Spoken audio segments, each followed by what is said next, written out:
Thank you for that literally magnificent welcome, ladies and gentlemen. And it's a pleasure to be here tonight amongst friends and supporters and those who are, as one MP colleague put it to me this week, sound on Europe.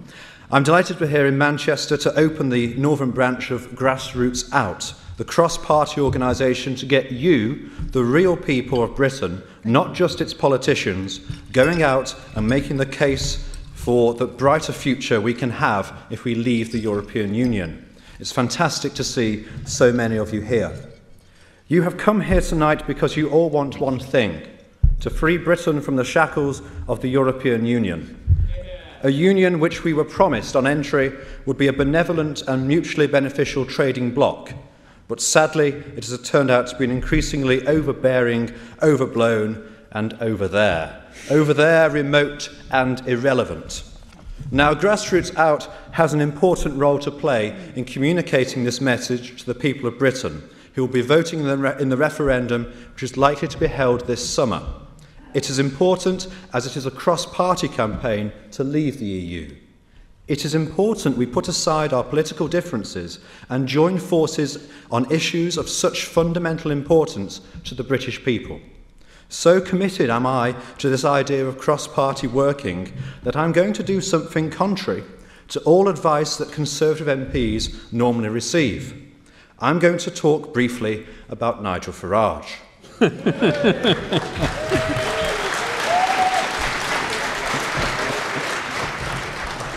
Now, ahead of my appearance here tonight, many people ask me, how can you share a platform with Nigel Farage?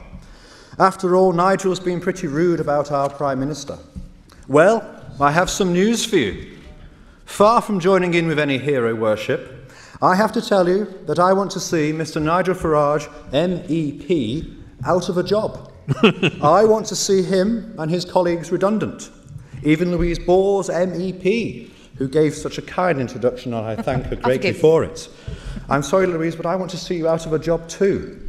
I want to see members of the European Parliament, whether they're UKIP, Labour, Lib Dem, Green, or even Conservative, I want to see them all ditched. And you can't get more cross-party than that. I want to see them all ditched because I want to see the sovereignty of Parliament resting in our country, not in Brussels and Strasbourg. Now that we are united, we need to make the positive case for a strong, united and compassionate Britain outside the European Union. I encourage all of those who share this view to get involved with this grassroots campaign. So what are we up against? Last week, the Prime Minister presented us with the terms of the EU draft renegotiation deal, which he's managed to secure after months of negotiations with heads of state across Europe and senior heads of state like apparatchiks of the European Union, including Jean-Claude Juncker and Donald Tusk.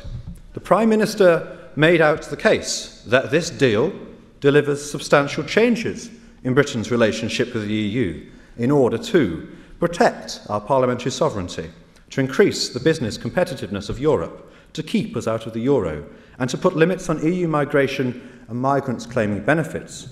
Chief amongst the goods on offer was a red card system to reject new laws from Brussels, which the British Parliament does not agree with, and an emergency brake to end paying benefits to EU migrants during their first 4 years in this country.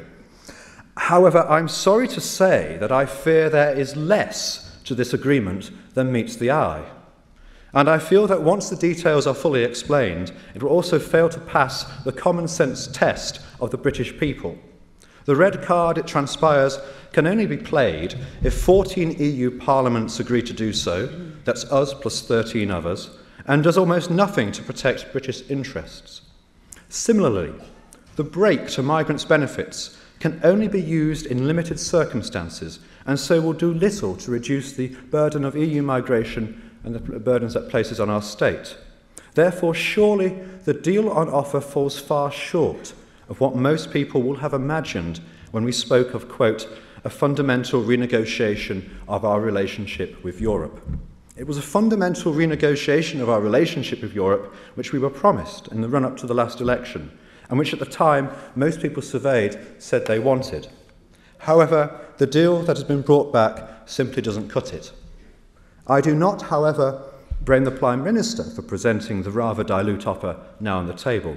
I believe he negotiated the best deal he could, but that he was never likely to come away with anything greater or anything stronger, because it would not have been accepted by other member states, nor the powers that be in the EU, most of whom are pathologically dedicated to the idea of further European integration. Faced with this kind of audience and struggling against the vast, sprawling and unwieldy machine of the EU, there was little the PM could have done differently, or more he could have achieved. However, red cards and emergency brakes aside, this is a fundamental question of who governs Britain, in the words of Edward Heath. And we have to admit that on that question, people in the UK are fundamentally out of step with the bureaucrats in the EU and see a very different direction of travel. And with regards to our relationship with the EU and the UK, it is not us, it's them, literally. That is not to say that while we are anti-EU, we're anti-European. I love and respect the diversity of cultures, people, languages, goods and produce, cuisines, histories that Europe contains. Indeed, this is what makes up the continent's strength. However, what we do object to is the seemingly incessant efforts of the EU, and particularly the European Commission, to trample over these diversities in order to smooth the way for ever closer political union. We feel the EU disrespects our differences, our diversities, and our freedoms. It saddles us with large swathes of law and regulations that suit our continental neighbours more than ourselves, but which the UK has to fall into line with. And it also prevents us from being able to conduct an effective immigration policy or to control our own borders. In addition, whilst Europe and the Eurozone are in managed decline, countries outside the EU are continuing to grow and strengthen. They are keen to trade with us, as we are with them. Yet the EU forces us to turn our back on the rest of the world as we become shackled to an increasingly self-important and inward-looking European Union bloc. I want to see Britain to be bold enough to say no. We can have a free, open, supportive relationship with both our EU partners and the rest of the world on an equal footing. This is not possible, however, under the current EU treaties, which seek to treat member states as belonging to a mutual support club and to protect and isolate the EU from the rest of the world. And were we to get out, we should not seek to make enemies of our European neighbours. We are friends and should remain so. But friends should not treat us as hostages, locking us into a club, playing a game whose rules we don't like and which isn't fun anymore. But rather they should act as friends who wish us well on our way, as we strengthen our relationships with new countries with a growing international presence, particularly in Asia and Africa.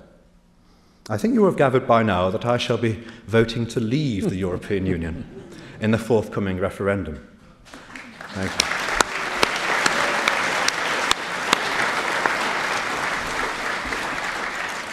Now, over the next few months, I'm sure many column inches, blog pages will be filled with speculation and analysis about the date of the referendum and the question on the ballot paper. However, regardless of the date and the timing, forget the wording on the ballot paper. The only question we need to consider is this: do you believe Britain should be an independent sovereign nation or not? I know that in this hall tonight and across the country, many will appreciate the starkness of the choice and will vote to leave the European Union. Whilst I spend most of my time seeking to represent my constituency of Hazel Grove as a whole, on this question I shall be but one voice and one vote in that referendum. It is therefore now over to the British people to consider this renegotiation deal, to see what it delivers, and I look forward to speaking to many of my constituents over the coming months on the referendum campaign. And whilst I do not expect to agree with all of them, and they will not agree with me, I hope that many of them will not just vote through gut instinct or fear, but rather will examine the case closely to express their view and vote on what they believe is right for Britain.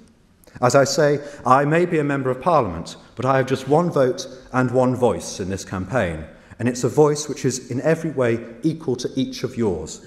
A key principle of Grassroots Out is that it's about you, the activists and supporters on the ground. This is the same core argument of the campaign to leave, that things are not better led from the top, not better led from the centre, not better led from Brussels, but led by us, the British people. That is why I'm pleased to see so many of you here tonight. You're going to be tasked with moving this debate out of the House of Commons, out of Whitehall, out of the TV studios, and put it onto the streets and the doorsteps, into your workplaces, in front of your family and your friends, to the people who need to hear it, the ordinary voter. Only by getting out there and working hard to deliver this message will we finally have a chance to get ourselves out of the EU. Thank you for being here tonight, and it's over to you now. You didn't frankly have the balls to put country before party.